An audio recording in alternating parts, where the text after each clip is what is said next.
베드로 후서는 베드로 전서가 기록되고 나서 1, 2년 후에, 그러니까 베드로 사도가 순교 직전에 쓴 편지입니다. 그래서 1장 14절에 보니까 나도 나의 장막을 벗을 날이 임박한 줄을 안다 이렇게 말한 것으로 보아서 베드로도 감으로 이제 내가 죽을 때가 되었구나 라는 것을 알고 이 글을 쓴 겁니다. 그러니까 베드로는 자신의 죽음이 가까이 온 것을 알고 썼기 때문에 오늘 베드로후서는 베드로의 유서라고 말해도 틀리지 않습니다. 베드로 전서는 당시 로마가 있던 소아시아 근방에 흩어져 있는 성도들이 이제 곧 다가올 엄청난 박해와 고난이 있을 것을 베드로가 알고 너희는 고난이 온다 할지라도 끝까지 인내하고 이겨라 라는 격려의 편지라면, 베드로 후서는요 이제 교회 안에 조금 안정할 만하니까 누가 들어오냐면 거짓 선지자가 들어와서 거짓 교사들이 그들에게 이단을 말합니다. 그래서 이들 이단은 예수님의 재림을 부인하면서 육신의 정력을 쫓아 살으라고 말해줍니다. 그래서 베드로는 너희들이 이단이 외부로부터 오는 그런 핍박보다 이 영적인 시험이 더 크다는 사실을 알고 거룩한 행실과 경건함으로 하나님의 날이 임하기를 간절히 사모하며 살라는 의미에서 오늘 베드로후서를 기록했다라는 겁니다. 그래서 베드로후서는 복음은 받아들였어요. 받아들였는데 이제 왜곡된 진리를 받아들인 후에 왜곡된 진리를 받아들인 그 자들에게 그릇된 신앙에서 돌이키라고 강력하게 촉구하는 것이 오늘 베드로 후서의 중점적인 말씀입니다. 이렇게 초대교회는요 겉으로나 안으로나 힘든 일을 겪고 있었습니다. 그래서 안으로는 거짓 교사들이 침투해서 그들에게 이단을 선포하고 있었습니다. 이처럼 신앙이 흔들릴 수밖에 없는 이런 시대에 베드로는 성도들이 신성한 성품에 참여해서 성숙한 신앙생활을 하도록 오늘 권면하고 있습니다. 1절을 다 같이 읽겠습니다. 시작. 예수 그리스도의 종이며 사도인 시몬 베드로는 우리 하나님과 구주 예수 그리스도의 의를 힘입어 동일하게 보배로운 믿음을 우리와 함께 받은 자들에게 편지하노니. 오늘 그 베드로가 예수 그리스도의 종과 사도라고 자기를 소개하면서 보통 일반적으로 편지에는 어떻게 쓰냐면 안부를 묻습니다. 그렇죠?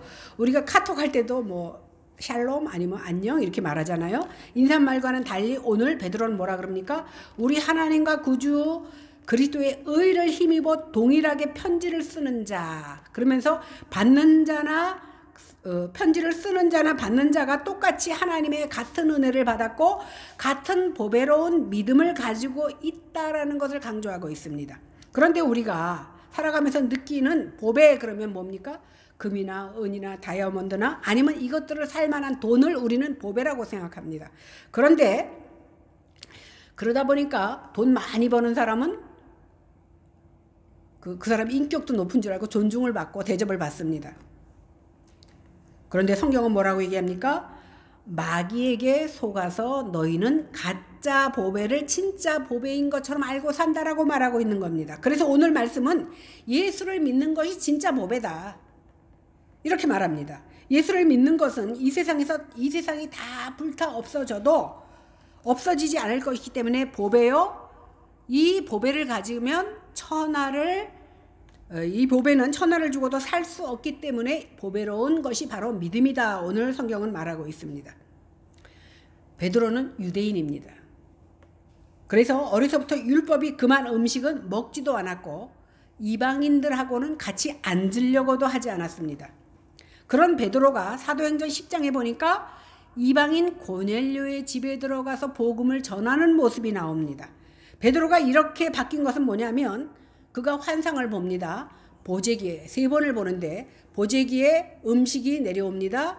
이스라엘 백성들은 굽이 갈라지지 않은 것, 돼지는 안 먹어요. 부정해서 소는 먹습니다. 그리고 물고기 중에도 오징어 같은 거, 비늘 없는 것은 안 먹어. 제가 오징어 갖고 들어갔다가 그 이스라엘 공항에서 막 얘네들이 뛰어가서 빨간 장갑 갖고 부정하니까 만지지도 못하고 그래갖고 줄을 한참 세웠던 기억이 납니다. 그 사람들은 부정한 음식은 지금도 안 먹어요. 또 소고기와 우유를 같이 먹지 않습니다. 그러니까 엄마와 아기가 먹는 것을 같이 먹지 않아. 그들은 굉장히 철저하게 율법을 아직까지도 그런 것이 남아 있는데, 베드로 역시도 유대인이기 때문에 이방인하고는 같은 자리도 앉지 않았습니다. 그런 베드로가 어떻게 이방인인 고넬료와 같이 식사하고 그에게 복음을 전할 수 있었느냐 하면, 오늘 아까 말했듯이 보재기에서 부정한 음식이 나와서 먹으라는 거예요. 그러니까 베드로가 뭐라 그러니까, 나는 어려서부터 이런 부정한 음식은 안 먹었습니다. 그랬더니 뭐라 그럽니까? 하나님께서 깨끗하게 하신 것을 왜 네가 속되다 하느냐. 이후에 베드로는 나중에 예루살렘 의회에서요, 이방인도 우리와 똑같이 주 예수 그리스도의 은혜로 구원받았다고 자기 입으로 고백합니다. 이방인들과는 섞어 앉아서 먹지도 않았던 그 베드로가 예수님께서 그를 변화시키니까 어떻게 되었어요? 이방인도 우리처럼 똑같이 하나님의 은혜로 구원을 받고, 그러면서 뭐라고 얘기합니까? 저들에게 율법의 멍에를 지우지 말라. 사도 바울과 베드로가 믿음 안에서 공통적으로 이렇게 말씀하고 있는 겁니다.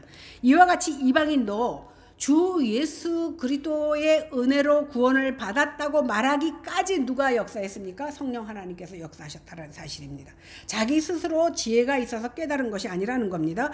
그러므로 베드로가 사도가 된 것은 자기가 잘나서 된 것이 아니라 하나님의 은혜로 사도가 되었다는 겁니다. 그러므로 동일하게 하나님과 우리 주 예수 그리스도의 의를 입어 보배로운 믿음을 가진 자는 너나 나나 똑같다는 거예요.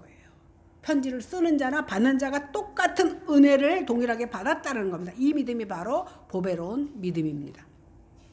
그러면 이 보배로운 믿음을 받은 자들은 어떻게 살아야 됩니까? 이런 질문을 하면 대부분 은혜를 받았으니 그것을 보답하는 삶을 살아야지요, 이런 식의 대답을 합니다. 그죠? 우리 그렇게 대답하잖아요. 그런데 만약에 우리가 그 은혜를 갖기 위해서 뭔가 막 해야 된다 그러면 그것은 은혜가 아니고 빚이에요. 빚 갚듯이 갚는 거가 되는 거예요. 그래서 은혜라면 빚을 갚듯이 갚는 것이 아니라 거저 받았기 때문에, 어떤 대가를 요구하고 하나님께서 주신 것이 아니기 때문에 구원은 선물이고 은혜인 겁니다. 그것을 에베소서 2장 8절에는 말하고 있습니다. 2절을 다 같이 보겠습니다. 시작.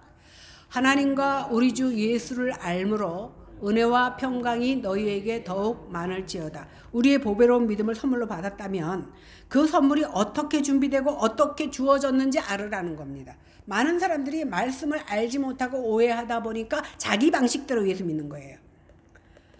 그래서 각 지역에 흩어진 성도들이 우리 때문에 세상에서 버림받은 돌이 되신 예수 그리스도가 믿는 자들에게는 보배가 된다고 말합니다. 그들은, 예수님께서는 우리 때문에 스스로 버려지고 버려진 돌이 되었지만 그것이 보배가 되어서 우리를 살린다는 사실을 알고 있습니다. 그 사실을 알 때 우리는 은혜와 평강이 넘친다는 사실입니다. 3절을 읽겠습니다. 시작. 그의 신기한 능력으로 생명과 경건에 속한 모든 것을 우리에게 주셨으니 이는 자기의 영광과 덕으로서 우리를 부르신 이를 알므로 말미암음이라. 우리 그리스도인들은 보배로운 믿음을 받았기 때문에 하나님의 자녀가 되었습니다. 하나님의 자녀가 되면 하나님께서 우리를 돌보시고 책임지십니다. 또한 성도들을 거룩하게 살도록 해주십니다. 모양만이 아니라 실제로 거룩하게 살도록 만드시는데, 그것을 뭐라고 해요? 거룩하게 사는 것을 성경에서는 경건한 생활이다 이렇게 말하고 있습니다. 그런데 우리는 또 생각하기를 어떻게, 경건한 삶? 그러면 우리는 세상 사람하고 전혀 다르게 살아야 돼. 어떻게? 맨날 성경 읽고 기도하고 찬양하고 이렇게 사는 것이 경건한 생활이라고 생각합니다. 그런데 불가능합니다. 그렇게 살 수 있습니까? 못 살아요. 그런데요, 나무를 제가 이렇게 심어놨어. 그러고는 그 집 울타리를 딱 쳐서 지붕을 막아놨어. 창문 꼭 닫았어. 그럼 그 나무가 살까요? 죽어요. 물도 필요하고 공기도 필요하고 바람도 필요하고 영양분도 필요합니다. 다시 말해서 하나님께서 믿으면 구원받는다는데 믿으라고 해놓고 아무것도 안 줘. 영양분도 안 주고 꽉꽉 막아놨어. 그럼 우리는 죽어요. 그러니까 예수님께서 구원하시는 생명을 허락하셨을 때에는 이미 우리 생명이 자랄 수 있도록 모든 것을 허락하신다는 거예요. 그렇기 때문에 우리가 자랄 수 있는 겁니다. 이것이 하나님이시며 구주가 되시는 예수님께서 우리에게 주는 선물이에요. 자식을 나놓기만 하고 가끔 그런 거 나오잖아요. 아기를 놔두고 밥도 안 주고 어떤 남자 만나느라고 돌아다니다가 그 애가 죽는 경우도 있잖아. 이렇게 무책임한 하나님이 아니라는 사실입니다.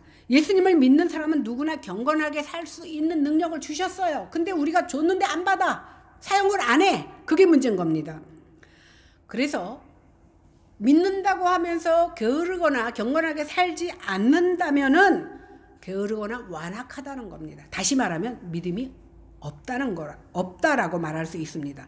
하나님께서는 우리를 부르실 때 신기한 능력으로 우리 모든 것을 허락해 주셨습니다. 내가 보이지 않더라도, 내가 확인 못했을지라도 하나님께서는 우리에게 모든 것을 허락하셨습니다.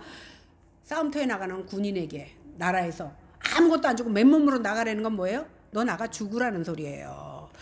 군인을 전쟁터에 나가게 하면 수류탄도 주고 거기에 필요한 것을 다 줍니다. 그래야지 나가서 싸울 수 있듯이 하나님께서 이 험한 세상에 우리를 하나님의 자녀로 내보냈을 때는 뭘 줘요?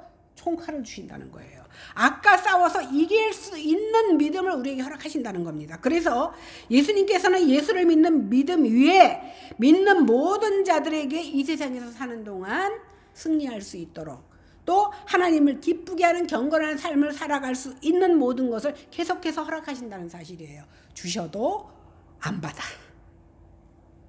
그게 문제인 거죠. 4절 보겠습니다. 시작. 이로써 그 보배롭고 그 지극히 큰 약속을 우리에게 주사 이 약속으로 말미암아 너희가 정욕 때문에 세상에서 썩어질 것을 피하여 신성한 성품에 참여하는 자가 되게 하려 하였느니라. 이로써 이렇게 시작되는데 원어는 복수로 되어 있어요. 이것들로써. 이것들이 바로 뭐냐면 그 앞구절 3절에 나오는 영광과 덕입니다. 그리스도의 영광과 덕으로서 우리를 부르셨고, 그리스도의 영광과 덕으로서 우리를 보배롭게 만드셨고, 그분이 우리에게 큰 약속을 허락하셨다라는 말씀입니다. 그러면 그리스도의 영광과 덕이 무엇입니까? 요한복음 1장 14절에 보니까 우리가 그의 영광을 보니 아버지의 독생자의 영광이요 은혜와 진리가 충만하더라 이렇게 했습니다. 이 말은 뭐냐면 예수 그리스도가 아버지 하나님의 독생자의 유일한 아들이시다. 그러니까 아버지 하나님과 마찬가지로 예수도 하나님이시다. 참 하나님이시고 참 인간으로서 하나님의 영광을 가졌다는 뜻을 오늘 말씀드리는 겁니다. 그럼 덕이 무엇입니까? 우리는 가끔 이렇게 막 행동하면 아이 참 덕스럽지 못하다 이렇게 말하잖아요. 이 덕이라는 것이 사전에는 뭐라고 하냐면 인간으로서 도리를 행하려는 어질고 올바른 마음이나 훌륭한 인격을 덕이라고 합니다. 그런데 이렇게 이해하면 안 됩니다. 그러니까 성경을 세상적으로 이해하면 안 됩니다. 원문에는 이 덕이라는 말씀을 어떻게 해결했냐면 그리스도의 덕은 흠이 전혀 없는 완전하고 탁월한, 그러니까 우리는 덕스럽지 못해 그래도 일부를 가지고 말할 수 있지만 성경은 일부가 아니에요. 완전한, 탁월한, 흠이 전혀 없는 이런 뜻입니다. 그래서 영광과 덕을 묶어서 얘기하면 참 하나님이시고 참 사람이신 그리스도의 영광스러운 완전한 인품, 율법을 완전히 이루시는 그분에 대해서 이해해야 됩니다. 그런데 주님께서는 이 세상에서 정욕으로 인하여 썩어질 것을 피하게 하는 것만 주시는 게 아니라 우리가 신의 성품에 참여하기 위하여 약속들을 허락하셨다라는 사실입니다. 그러면 이 세상에서 썩어질 정욕들이 무엇이 있습니까? 세상과 세상에 속한 것들은 다 썩어질 것들입니까? 세상에서 영원히 남는 것은 하나도 없습니다. 세상이나 세상에 속한 것을 사랑하는 것은 결국 하나님의 사랑이 그 안에 없기 때문에 세상을 사랑하는 겁니다. 요한일서 2장 15절에 보니까 이 세상이나 세상에 있는 것들을 사랑하지 말라. 누구든지 세상을 사랑하면 아버지의 사랑이 그 속에 있지 않다. 하나님의 사랑이 내 안에 없기 때문에 세상을 더 좋아한다라는 겁니다. 세상이나 세상에 속한 것들을 사랑하며 시기하고 질투하며 쟁투하는 것이 다 정욕적인 것이라는 겁니다. 그런데 이런 것들을 피하라고 해서 쉽게 피해집니까? 정욕을 구하지 말고 하나님만 쫓아 살라 그래도 우리는 여전히 정욕을 따라 세상을 따라 하나님과 별 다른 모습으로 살아가고 있습니다. 피하라고 피해지지 않습니다. 그러나 보배롭고 지극히 큰 하나님의 약속을 받은 자들은, 다시 말해서 하나님의 보배로운 믿음을 가진 자들은 어떻게 됩니까? 이 세상의 정욕들은 결국 나를 죽이고 썩어지게 만들 것이라는 것을 알기 때문에 그것을 내가 추구하지 않습니다. 그리고 억지로 피하며 살아갑니다. 그러니까 사실은 성도들은 어떻게 해야 됩니까? 몸부림을 치며 주의 말씀과 뜻대로 살려고 몸부림치며 살아야 된다는 겁니다. 왜? 세상의 것들은 다 썩어지고 결국은 불타 없어질 것임을 알기 때문에. 결국 이렇게 우리가 몸부림을 치는 것도 내 의지 같으지요? 아닙니다. 보배롭고 지극히 큰 약속의 능력이 나로 하여금 그런 생각을 하도록 한다라는 겁니다. 그리고 썩어질 것을 피하게만 하는 것이 아니라 신의 성품에 참여하도록 역사하신다는 사실입니다. 그럼 신의 성품에 참여한다는 것이 무엇입니까? 마태복음 5장 43절에서 48절에 보니까 내 이웃을 사랑하고 내 원수를 미워하라 하였다는 것을 너희가 들었으나 나는 너희에게 이르노니 너희 원수를 사랑하며 너희를 핍박하는 자를 위하여 기도하라. 이같이 한즉 하늘에 계신 너희 아버지의 아들이 되리니 이는 하나님이 그 해를 악인과 선인에게 비추게 하시며 비를 의로운 자와 불의한 자에게 내리우심이니라. 너희가 너희를 사랑하는 자를 사랑하면 무슨 상이 있으리요? 세리도 이같이 하니 아니냐. 또 너희가 너희 형제에게만 무난하면 남보다 더 하는 것이 무엇이냐? 이방인들도 이렇게 산다. 그러므로 하늘에 계신 너희 아버지의 온전하심과 같이 너희도 온전하라. 참 매일 듣던 말이지만 우리가 참 행하기 힘든 말씀입니다. 유대인들은요 어떻게 생각했냐면 우리만 구원받은 자들이고 우리만 신의 온전한 그 성품에 참여한 자들이라고 믿었습니다. 진짜로. 유대인들이지만 그러나 율법을 지키지 못하는 세리 같은 자들, 창녀 같은 자들은 아주 경멸하고 이방인보다 더 나쁘게 취급을 했습니다. 성경에 보면 이렇게 나오잖아요. 짐승처럼 여겼습니다. 그런데 예수님이 뭐라고 그래요? 오히려 세리와 창녀의 기도는 받으셔서 의롭게 되었고 그들이 집으로 갔다고 말씀했습니다. 그러면서 이방인 너희들을 향하여 그 유대인들을 향해서 뭐라고 합니까? 너희들은 이방인과 다를 바가 하나도 없어. 이렇게 말씀하시면서 하나님의 아들이 되는 것은 원수도 사랑하고 너희를 핍박하는 자를 위하여 기도할 줄 아는 것이 하나님을 사랑하는 것이다. 이렇게 말씀합니다. 그래서 율법을 완성하는 것이 무엇입니까? 사랑하는 거거든요. 그러면서 악인과 선인에게 동일하게 햇빛도 주시고 비도 주셔.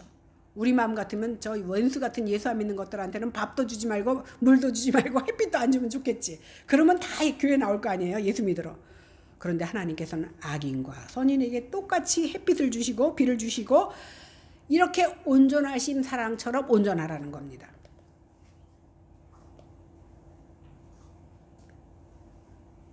그러나 보배롭고 지극히 큰 약속을 받은 자만이 하나님의 성품에 참여. 그러니까 이런 일반적인 은사는 누구나 다 똑같이 받지만 하나님의 그 신성한 성품에 참여하는 것은 아무나 받을 수 없다는 거예요. 그들도 우리와 똑같이 물을 먹고 밥을 먹고 살지만 그들에게는 온전한 신성한 성품에 참여하는 기회가 없다라는 겁니다. 그러므로 이 약속을 능력으로 썩어질 세상의 정욕을 피해서 신의 성품에 참여하게 되는 것은 오직 믿는 자들에게만 허락하신다는 사실입니다. 5절에서 7절을 보겠습니다. 시작. 그러므로 너희가 더욱 힘써 너희 믿음의 덕을, 덕의 지식을, 지식의 절제를, 절제의 인내를, 인내의 경건을, 경건의 형제 우애를, 형제 우애의 사랑을 더하라. 여기서 언급된 신앙의 덕목은 믿음, 덕, 지식, 절제, 인내, 경건, 형제 우애, 사랑 이렇게 8가지입니다. 근데 여기는 뭐라고 써있냐면 믿음의 덕을, 덕의 지식을, 지식의 절제를 이렇게 써있다 보니까 어떻게 하는 믿음 위에 덕을, 덕 위에 지식을, 지식 위에 절제를, 절제 위에 인내를 이렇게 생각하기 쉬워요. 벽돌 쌓듯이. 그런데 이 뜻이 아닙니다. 이것들은 자신의 성품이 하나님의 성품을 담기 위해서 필요한 조건들인데 이것은요 높이 올라가는 것이 아니라 넓혀지는 거예요. 그러니까 동시에 이루어질 수도 있는 일이라는 겁니다. 그러니까 순서대로 말한 것이야. 왜? 생각해 보세요. 믿음, 덕, 지식, 결제 이거를 한 번에 우리가 말할 수가 없잖아. 그래서 한 가지 한 가지 말한 것일 뿐이지 이것을 위에다 쌓으라고 말한 것은 아니라는 겁니다. 모든 그리스도인들은 동일한 토대를 가지고 있는데 그게 바로 믿음입니다. 비빔밥에 밥 없으면 맛없는 게 아니라 비빔밥이 아니죠. 그냥 비빔이죠. 마찬가지로 우리 모두에게 공통된 토대가 뭐냐면 믿음이에요. 그래서 이 토대 위에서 성숙하기 시작하는 사람이 그리스도인이에요. 그러니까 믿음이 없는 사람을 그리스도인이라고 말할 수 없다라는 겁니다. 이 믿음 없는 사람은 하나님을 닮아갈 수가 없어. 그래서 이 믿음은 그리스도인이 하나님을 닮아가는 토대가 되고 뿌리가 되는 겁니다. 그 다음에 나오는 덕은요 한마디로 말하면 선함입니다. 그런데요 여기서 말하는 선함 그러니까 우리는 어떻게 착한 사람을 선하다 이렇게 생각합니다. 근데요 예수 안 믿는 사람 중에 착한 사람 더 많아. 예수 안 믿는 사람이 더 많으니까 더 많겠죠. 또 예수 안 믿는 사람 중에 선한 일을 하는 사람 굉장히 많습니다. 그러니까 여기서 선함이라는 것은 뭐냐면 공의를 담고 있는 그릇.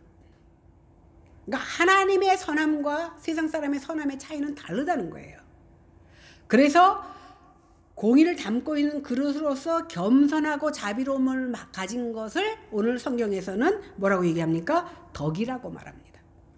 덕 위의 지식인데 지식은 일반적인 지식.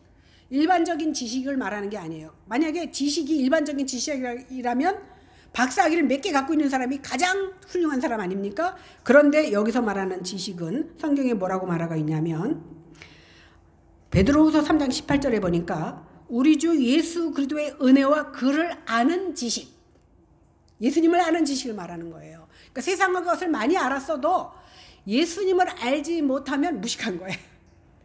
이해가 되죠? 그래서 일반적인 지식은 믿음에 기초한 것이 아니기 때문에 그 지식 가지고는 하나님을 닮아갈 수가 없습니다. 이 지식이 자라나야 우리 안에 정욕이나 욕망을 절제할 수 있게 됩니다. 그 다음에 절제잖아요. 이 지식이 있어야 절제도 가능하다라는 겁니다. 그런데요, 하나님을 닮아가고 열심히 신앙생활을 하면 우리의 삶이 평안하고 안정해야 되는데 점점 힘든 일이 많이 생길 수도 있습니다. 그래서 여러 가지 문제가 생깁니다. 왜 그렇습니까? 사탄이 우는 사자와 같이 우리가 하나님 앞에 나가는 것을 회방하는 모습이 우리에게 고난으로 다가오고 어려움으로 시험으로 오는 것입니다.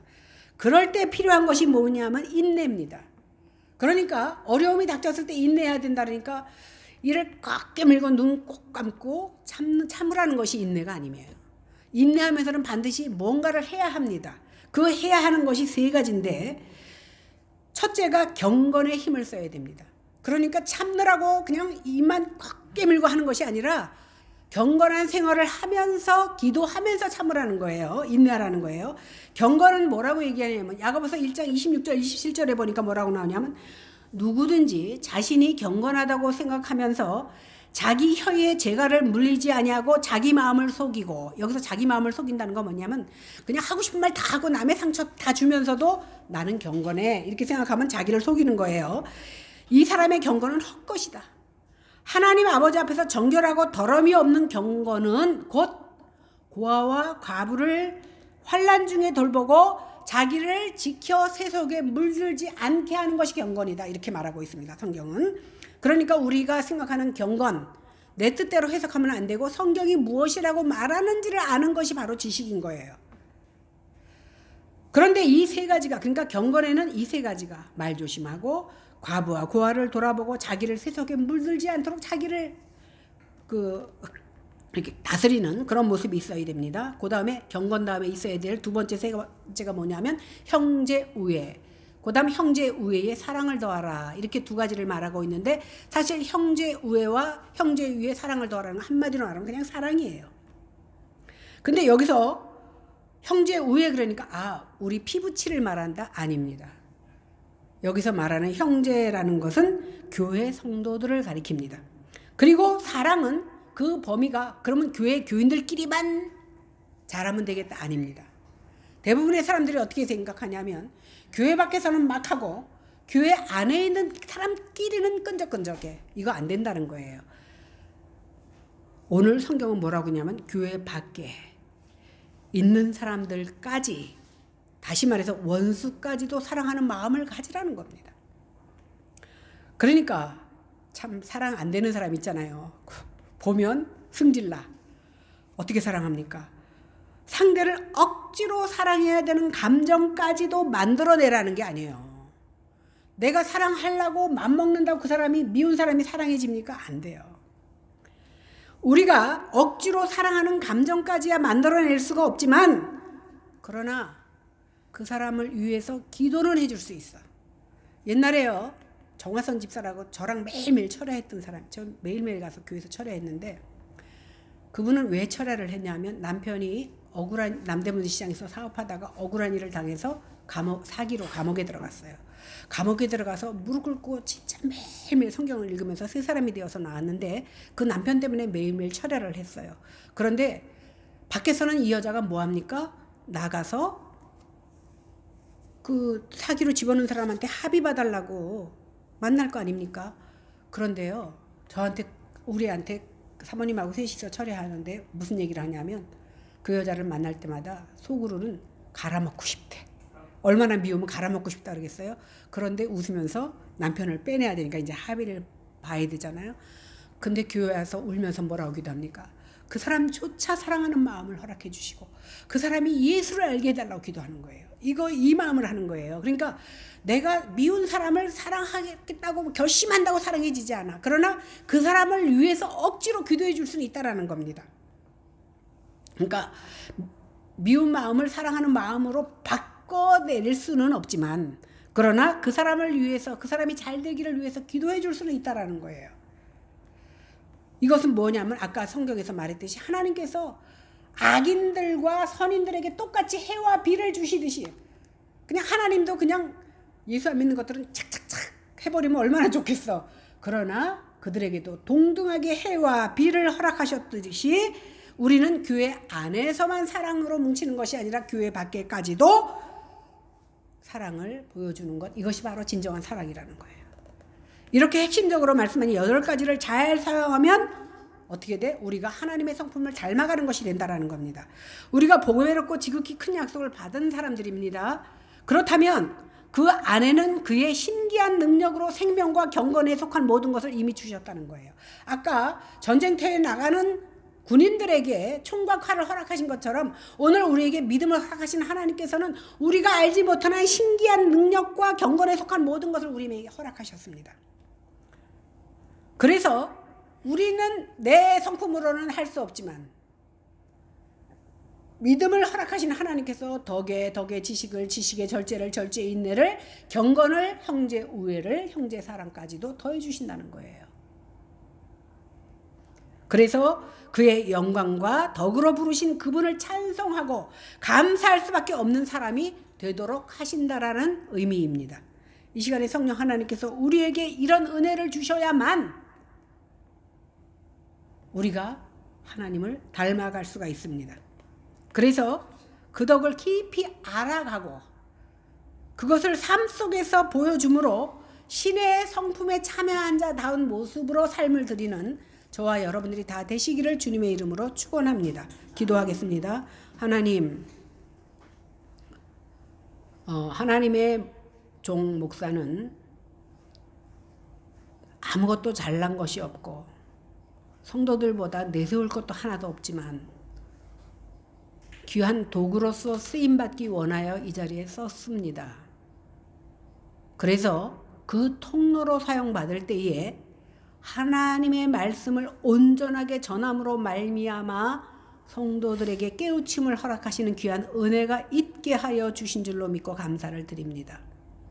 오늘 베드로 후서의 말씀을 통하여 우리가 깨달은 바는 우리는 믿음의 토대 위에 함께 부르심을 받았지만 하나님의 귀한 뜻을 잘 알지 못하면 주님께서 원하시는 삶을 드릴 수가 없습니다. 그러나 이미 우리 하나님께서 모든 것을 채워주셨는데 그 채워주신 바를 잘 사용하고 감당하여 주님의 나라에 갈 때까지 주님 앞에 칭찬받는 자로서 삶을 드리게 하여 주시옵소서.